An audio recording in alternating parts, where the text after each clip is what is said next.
Israel और Hamas के बीच cease fire की बैठक में इजराइल अपनी शर्तों पर अड़ा हुआ है, वहीं हमास भी अपनी शर्तों से पीछे हटने को तैयार नहीं। इसके चलते बैठक बेनतीजा रही। इधर गजा में बहुत बड़ी खबर यह कि इजराइल ने हमास के उन ठिकानों को फिर निशाना बनाया जहां याहिया सिनवार के छिपे होने की आशंका जताई गई। इजराइल डिफेंस फोर्स ने खान यूनिस को खाली करने का ऑर्डर भी रिलीज किया है।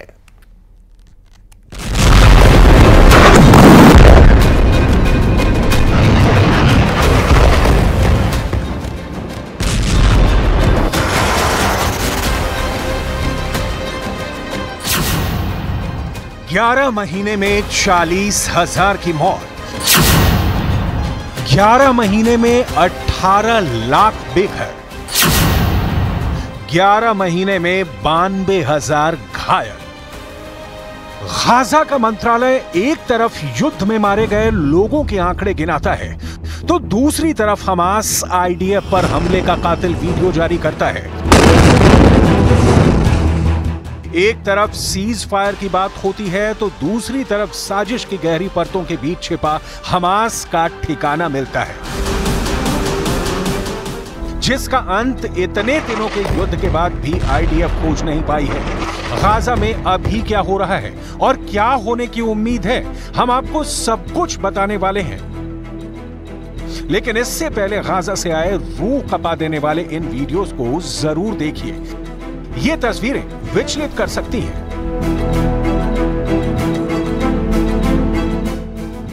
वीडियो नंबर 1, गौर से देखिए इस वीडियो को। इस वीडियो में 5 से 6 आतंकवादी दिख रहे हैं। हर आतंकवादी के हाथ में हथियार है। पहला कैमरा इन आतंकवादियों को फॉलो कर रहा होता है, जबकि दूसरा कैमरा टारगेट पर फोकस है। दीवार में बने होल्स में आईडीएफ के 2 जवान तैनात हैं।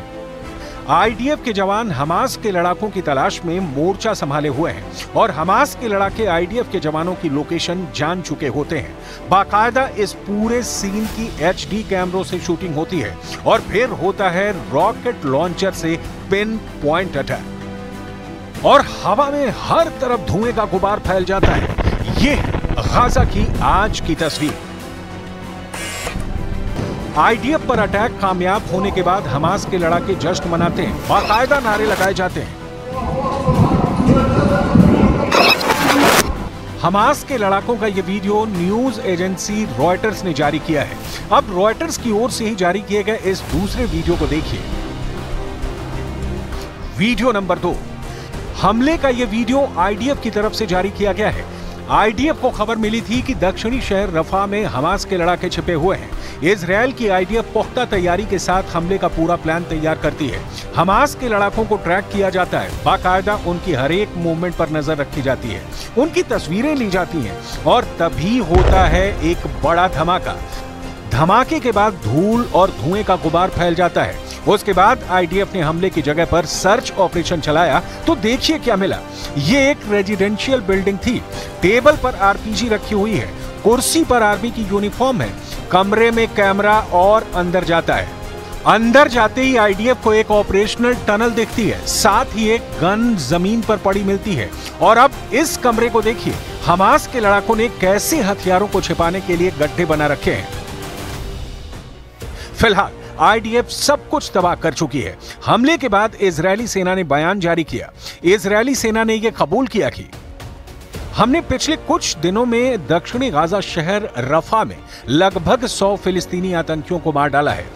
हमने हमले के वक्त वीडियो भी रिकॉर्ड किया है। आतंकवादियों के सफाये के साथ ही आईडीएफ ने रफा के एक अपार्टमेंट में बने गड्ढे में हथियार भी बरामद किया है। इजराइल गाजा युद्ध के आंकड़े चौंकाते हैं, डराते हैं, सोचने पर मजबूर करते हैं कि आखिर ये जंग कहां जाकर रुकेगी और कितने लोगों का खून बहेगा और कितने घर उजड़ेंगे और कितने बच्चे अनाथ होंगे और कितनी औरतें बेवा होंगी। लेकिन ये वो सवाल हैं जिनके जवाब किसी के पास नहीं है, ना तो इजराइल और ना ही हमास। इस सब के बीच गाजा से सबसे ताजा खबर यह है कि दोहा में हमास और इजराइल के बीच संघर्ष विराम वाली बातचीत 2 दिनों तक लगातार चले मंथन के बाद भी फेल हो गई। अब फिर से सभी पक्ष अगले सप्ताह बातचीत के लिए मिलेंगे। अब जानिए कि इस बातचीत में शामिल कौन कौन था। बैठक में इजराइल के खुफिया विभाग के प्रमुख थे, बैठक में अमेरिका के खुफिया विभाग के प्रमुख थे, बैठक में मिस्र के खुफिया विभाग के प्रमुख थे, बैठक में कतर के पीएम मौजूद थे। इतने बड़े और ताकतवर लोगों के इकट्ठा बैठने के बाद भी आखिर क्या वजह रही कि बातचीत फेल हो गई? सूत्रों की माने तो जिन शर्तों पर हमास ने आपत्ति जताई थी उनमें मिस्र के साथ सीमा पर गाजा के अंदर इजरायली सैनिकों को रखना, इजरायली बंधकों के बदले फिलिस्तीनी कैदियों पर इजरायल के लिए वीटो अधिकार और कुछ कैदियों को गाजा भेजने की बजाय निर्वासित करने की शर्तें शामिल है। हालांकि अमेरिका के राष्ट्रपति जो बाइडेन से सीज फायर के बारे में जब पूछा गया तो सुनिए उन्होंने क्या कहा। One of the reasons I was late for you all was I was dealing with the ceasefire effort in the Middle East. And we are closer than we've ever been. I don't want to jinx anything, but as my grandfather said, with the grace of God, good little neighbors, a lot of luck, we may have something. But we're not there yet. But it's much, much closer than it was 3 days ago. So keep your fingers crossed. America आशान्वित है, लेकिन इस बीच उत्तरी Gaza पट्टी से आई इस तस्वीर को देखिए। गुरुवार को उत्तरी गाजा पट्टी में एक शरणार्थी शिविर को फिर से इजरायल ने निशाना बनाया है, जिसमें 6 लोगों की मौत हो गई और कई लोगों के घायल होने की खबर आई। फिलिस्तीन की समाचार एजेंसी वाफा ने बताया कि इजरायल ने उत्तरी गाजा में जबालिया शरणार्थी शिविर में एक आवासीय इमारत पर हवाई हमला किया। फिलिस्तीनी रेड क्रिसेंट सोसाइटी के लोग घायलों को लेकर अस्पताल में पहुंचे। इस हमले के बाद फिलिस्तीनी राष्ट्रपति महमूद अब्बास ने फिलिस्तीनी नेताओं के साथ एनक्लेव का दौरा करने का ऐलान किया है। अब्बास गाजा संकट को खत्म करने के लिए तुर्की के राष्ट्रपति रेसेप तैयब एर्दोगान से बातचीत करने के लिए पहुंचे थे। अमामकुम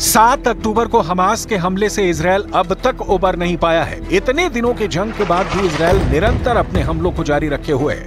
एक रिपोर्ट के मुताबिक अब तक इस युद्ध में इजरायल के 329 सैनिकों की भी मौत हो चुकी है। हालांकि हमास इजरायली फौजियों के मौत का आंकड़ा इससे भी कई गुना ज्यादा बताता है। वहीं इजरायल का दावा है कि उन्होंने अब तक हमास के 15,000 से अधिक आतंकियों को मार गिराया है। जंग की वजह से गाजा में लगभग 18 लाख लोग अपना घर छोड़ चुके हैं। इजरायल और दक्षिणी लेबनान में भी हजारों लोगों को अपना घर छोड़ना पड़ा है। जंग की वजह से गाजा में मानवीय संकट खड़ा हो गया है। इजरायली हमलों की मार झेल रहे गाजा के नागरिकों के सामने भूखमरी की समस्या पैदा हो गई है। एक रिपोर्ट के मुताबिक गाजा के लगभग 5 लाख लोगों को आने वाले महीनों में खाद्य संकट का सामना करना पड़ेगा। ये आंकड़े गाजा की कुल आबादी का लगभग 1/4 हिस्सा है। रिपोर्ट्स के मुताबिक इजरायली हमलों ने अब तक गाजा की 59% इमारतों को ध्वस्त कर दिया है। उत्तरी गाजा में यह आंकड़ा 70% से ज्यादा है। संघर्ष विराम की बातचीत के बीच ही इजरायली आर्मी ने एक बार फिर खान यूनुस को लेकर नया ऑर्डर जारी किया है, जिसके बाद लोग फिर से सड़क पर आ गए हैं। सुनिए इस बुजुर्ग महिला को।